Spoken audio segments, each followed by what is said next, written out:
It's me, Hira, and I am back for another little talk with you guys this week.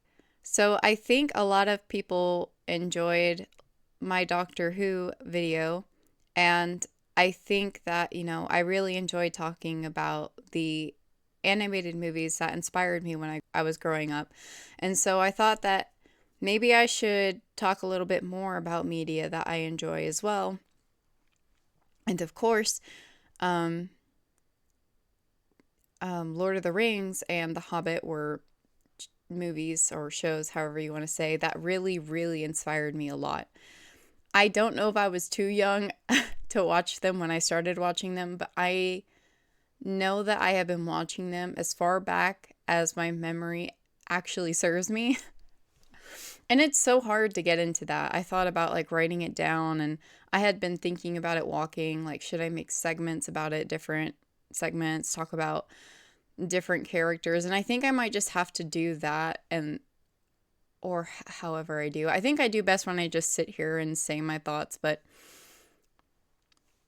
I guess I'll talk a little bit about my thoughts on like the Shire versus leaving the Shire and how that translates to our real lives.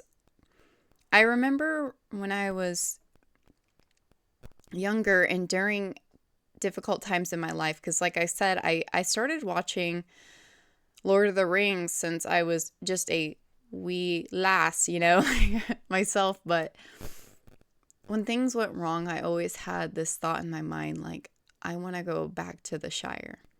Because when I was fairly young, things seemed to be pretty good. Not to get into all that history, but it's just that longing for the feeling of the Shire. The fact that I connected the feelings of comfort and familiarity and peace and harmony with the Shire, I guess speaks a lot to the metaphor of what it was meant to be for the series as well. Because, Frodo, he longs for the Shire as well. And I think that when we're in difficult times in our lives, we we want that. We go back to the way that we kind of mentally go back to the way we think things should be, like for better or for worse. When people are in conflict a lot of the time, even if they've made a lot of growth in their lives, I've noticed that they kind of fall back on old habits. And I think this is where a lot of people in life end up feeling betrayed, or they feel like people can't change, because I think that it's really easy to judge somebody when they backpedal. I think that's the easy thing to do. I think it's really easy to fall into that confirmation bias, like I knew they would do this then, or like I knew this would happen. I knew they couldn't change, because knowing what we know is comfortable, even if it hurts in a weird way. I think I'm getting a little off topic, but I'm just saying, like, when things are hard, we long for what we used to know. And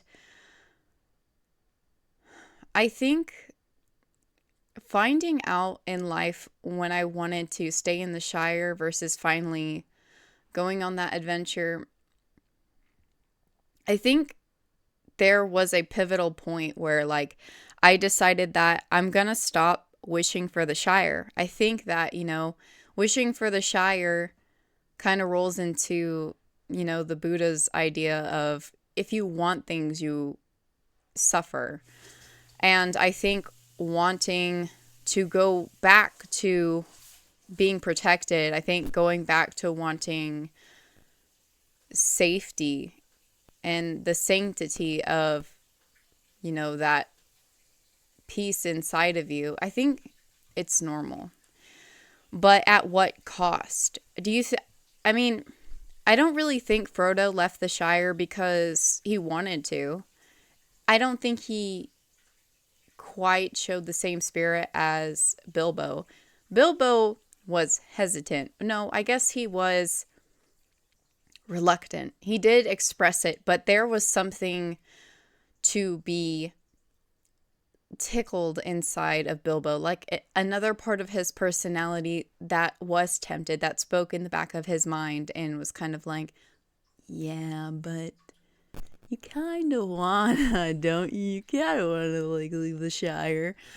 But for Frodo, I think things happened so fast for him that he didn't really get a chance to embrace that. And when I'm speaking about Lord of the Rings, I'm not speaking so much about the books as I am the movie adaptations, so please bear that in mind. But really,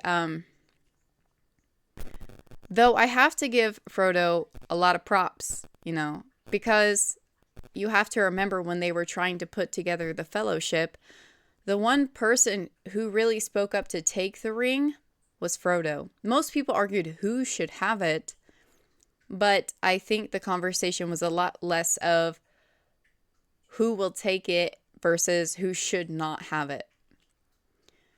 And when I was younger, I used to think that I was not really like a fighter because I wasn't brave like Aragorn. Though you find out when he's older, and like, not when he's older, when I think you realize when you're older and he comes to like find himself in the series, he actually has a bit of cowardice.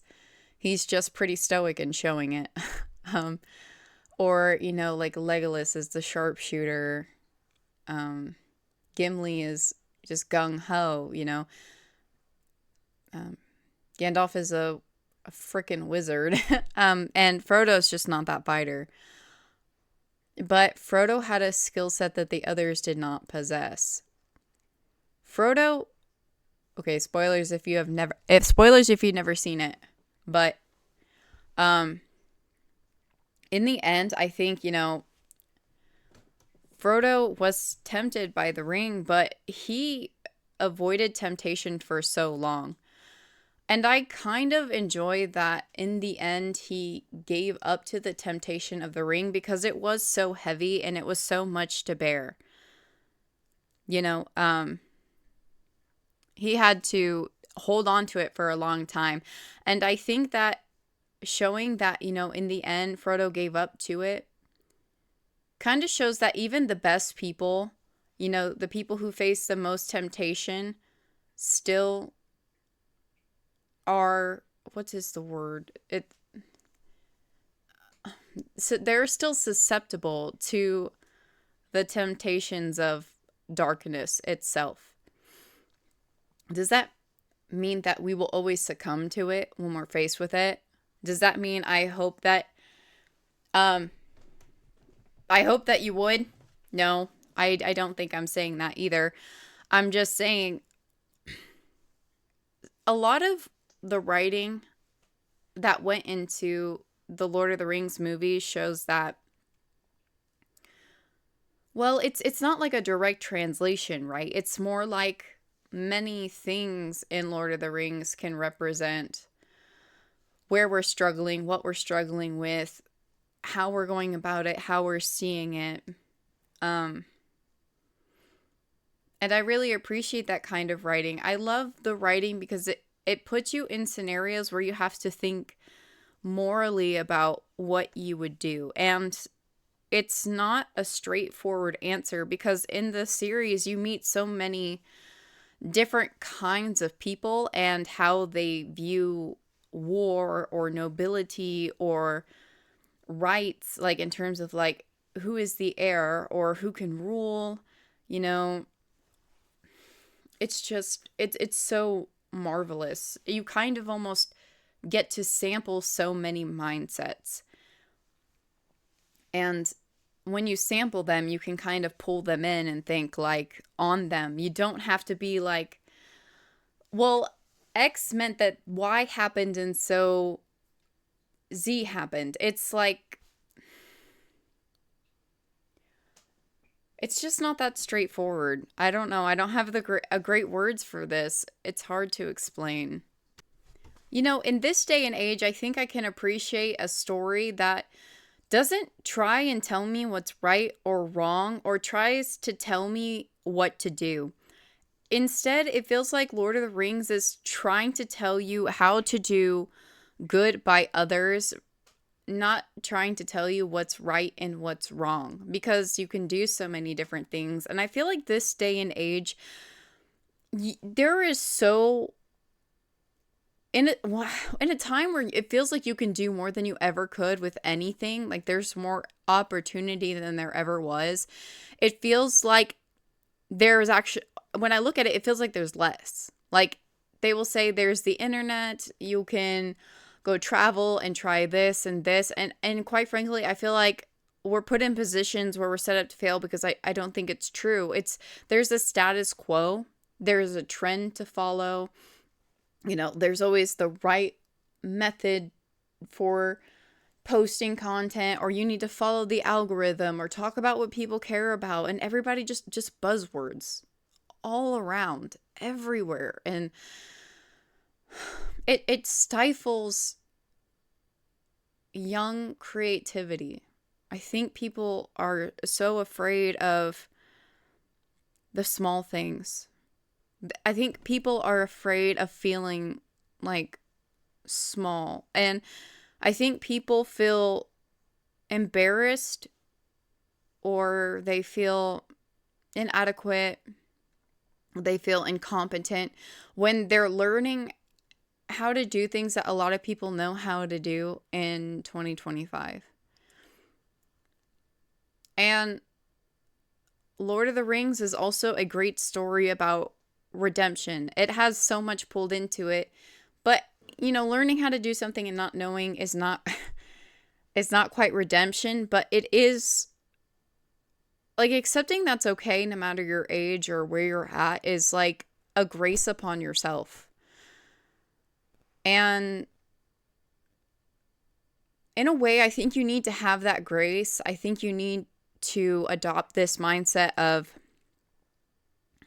even if I am way outside my comfort zone, like if I am way out my door, I'm still adventuring. And just because something went south doesn't mean I'm not going up. Because if you just always go back to the Shire, you'll never know the difference you can make. Like you'll never know how many lives you touch. You'll never know your own potential, and not even for the sake of others, like for yourself.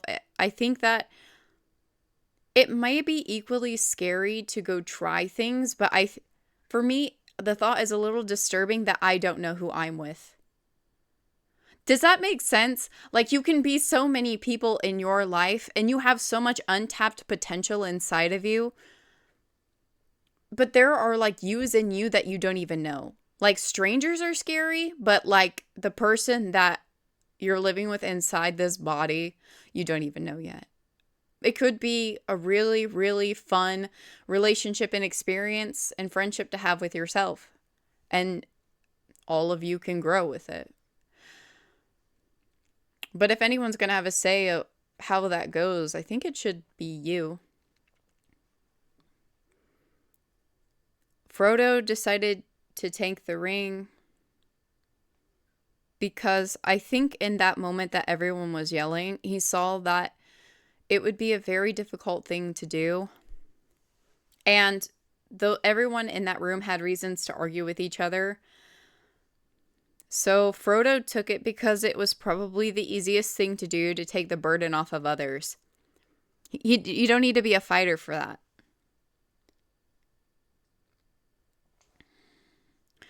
I think the only thing you really need to do is key into that part of you that does it from a good place. And so I hope that, when you leave your Shire,